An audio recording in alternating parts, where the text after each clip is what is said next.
Welcome back to another school year with updates of USD 239. I'm your host, School Superintendent Chris Spineri, and today I'm with longtime educator, in fact 40 years in education, ag education, the last 27 years here at Minneapolis Junior Senior High School, our ag teacher, Jerry Schmidt. Welcome today, Jerry. Thank you. It's nice to be able to talk about our program. Thank you. I appreciate you taking the time to do this. Behind us here we have our newly done project.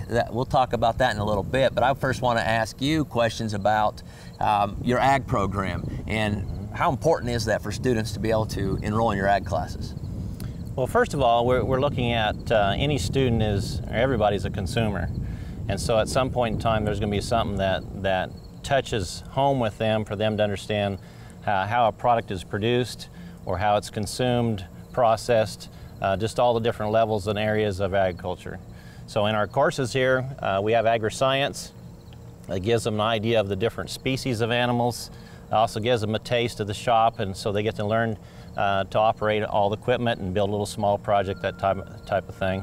Ag welding, of course, is where we're getting into more specific welding skills and spending a lot more time on the drafting part. We have a CNC machine, CNC plasma table, where they can cut out different items and then of course build a project with that. Right now we're in electricity, and so they're down in the basement wiring circuits and learning how to do household residential wiring.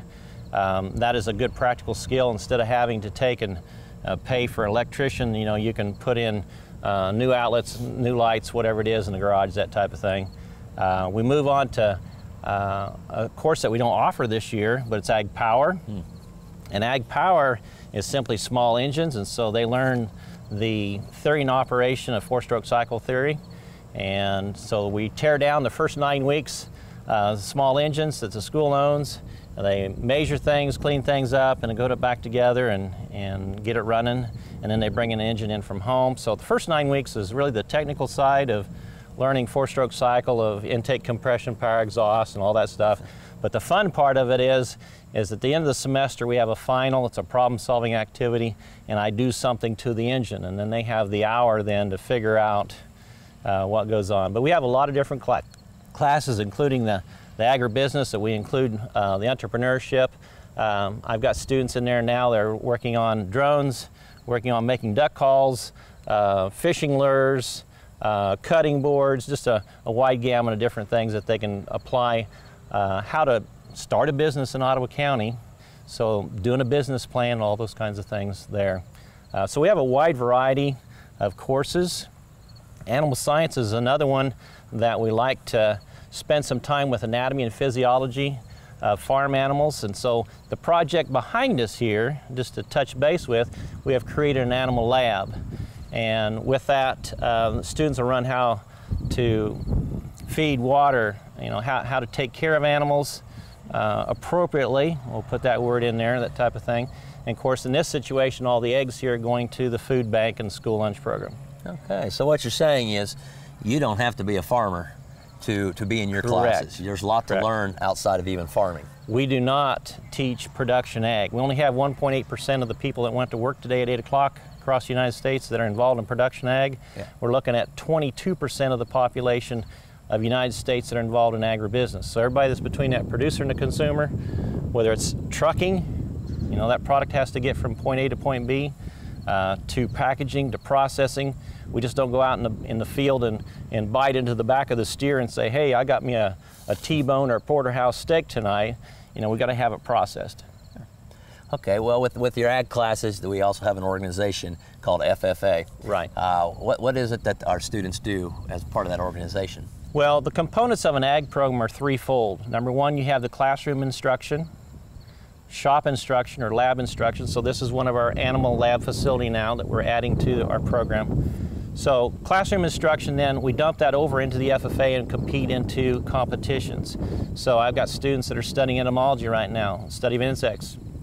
So they'll get to go and compete against other students across 29 schools in North Central District, and they will see who, they're competing for medals, who knows the most about a particular subject. So any subject that we teach, they can compete in competitions. The FFA is kind of the outward appearance. It's integral, but it's the second component of our ag program. The third component is the SAE, which is the Supervised Agriculture Experience. So that's where it comes in, like a student works for a producer, or else they have their own cattle operation or horse operation, or whatever it is. So they're learning skills, keeping records. That's the big thing. Learning how to manage and have a budget. Just like right here, I can start throwing all kinds of facts and figures about what the chickens are doing for production. So the three components are the classroom, SAE, and FFA. FFA really has the leadership component, public speaking, that type of thing. So yesterday we were at the fairgrounds, and you come down and was watching the kids work with the 5th graders of Ottawa County, and so they were taking on that leadership role, just working with others. Lots of things to learn. Good. Well, at this moment we're going to take a quick break, and then when we come back, we'll discuss our chicken house here behind us. Thank you. Eagle Communications is the leader in reliability, whether it's in the cloud or on the ground. You can trust our team to provide successful solutions that meet your business goals. Call today, Eagle Communications, our community connected. Welcome back to our show, and now we're going to discuss a little bit about the chicken house. Can you tell me, what made you decide to do this project? Well, the idea come actually from another teacher from another state, in the fact of the FFA has what's called a service learning grant and project that you can apply for $1,200, and in that what we applied for is to fight hunger, and in that all the eggs going to the food bank and to the school lunch program. But we saw a need in our community, in our school, with our free and reduced lunch and all that, that we could maybe help out with that activity. But across the U.S., you got a lot of homeless, you got a lot of people, so fighting hunger is a big issue across the U.S. So we come up with the ideas of the chickens here. So we have 30 Rhode Island Reds and 30 California Whites is what we start out with in the basement underneath the classroom, raising them up from 1 day old. So they come into the post office, and Stoney goes down and picks them up, and they are 3 days old. They're sexed at 1 day of age, and we ended up with 59 females and 1 male. So they did a good job as we were purchasing those, and they come out of Iowa, Welp's hatchery.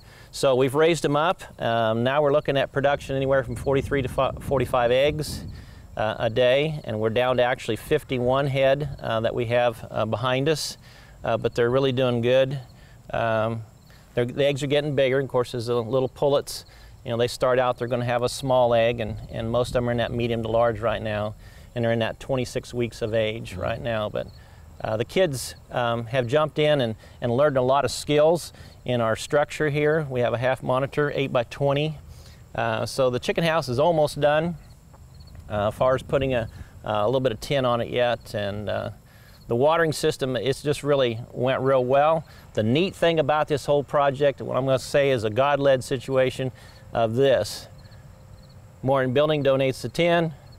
Osborne Industry says, yeah, we'll donate a fan.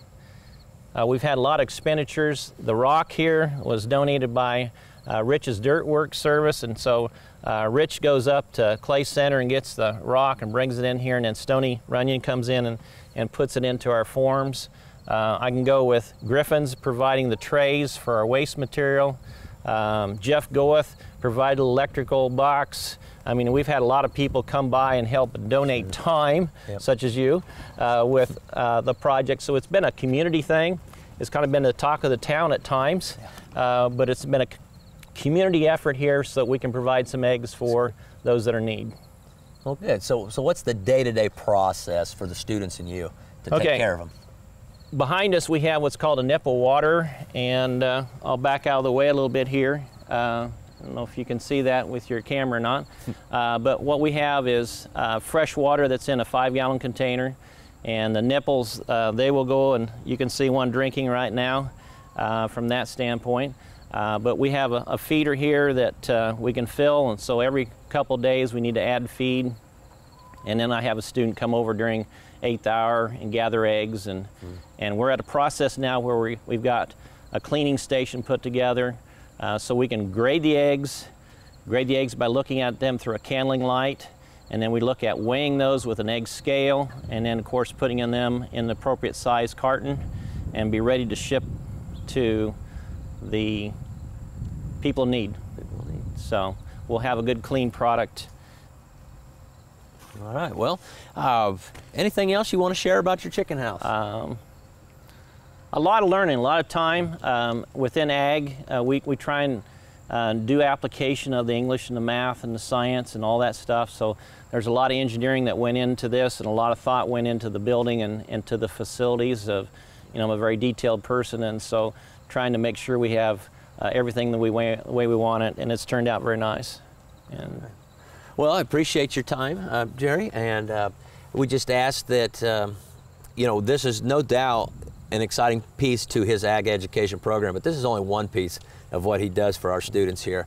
And so excited that he's still with us, and hopefully a long time with us yet. Only 40 years in education. He's got lots of years left. But before we go today for this show, I just remind all our viewers that www.usd239.org is our school website. We have all kinds of calendars on there. We have up-to-date links, up-to-date activities that are going on, so please visit us there. And until next month, we thank you for joining us today. Thank you.